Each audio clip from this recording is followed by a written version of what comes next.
Hey, good morning everyone. Tuesday morning, the 8th of September 2020. This morning's devotional is a reading from the book of Philippians chapter 4 verse 8, which reads, "Finally, whatever is true, whatever is noble, whatever is right, whatever is pure, whatever is lovely, whatever is admirable, if anything is excellent or praiseworthy, think about such things." Today we have a look at what we know as the Murphy's Law, and we see how we are able to counteract this using God's word and God's law.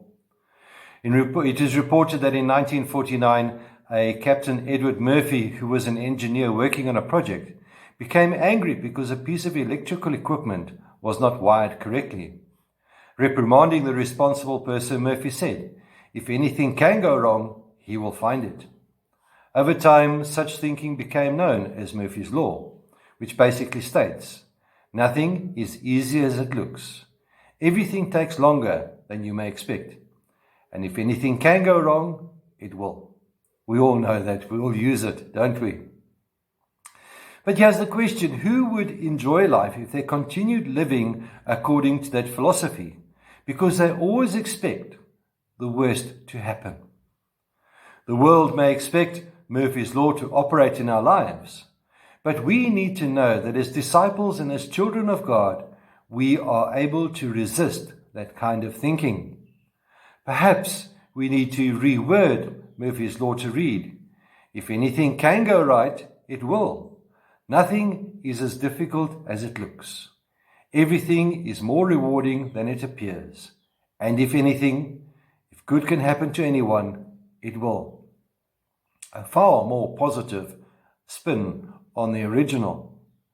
Romans chapter 8 verse 28 reads, "We know that in all things God works for the good of those who love him, who have been called according to his purpose." My dear friends, it is such a good thing that the apostles and the early disciples of Jesus did not have the mindset of the world today. Have you ever thought how Moses felt when God told him to lead the Israelites out of Egypt? Granted, he did try and wriggle his way out of it, but God was with him, just as he is with us today. Jeremiah is another case. Look at how God was with those who are called according to his purpose. There is no Murphy's Law at work in God's kingdom, and we give him thanks for this. My dear friends, on that short note, let us stand against this Murphy's Law.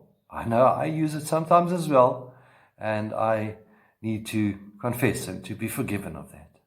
May the Lord be with you. May he bless you. May he cause his face to shine upon you and be with you always. Goodbye.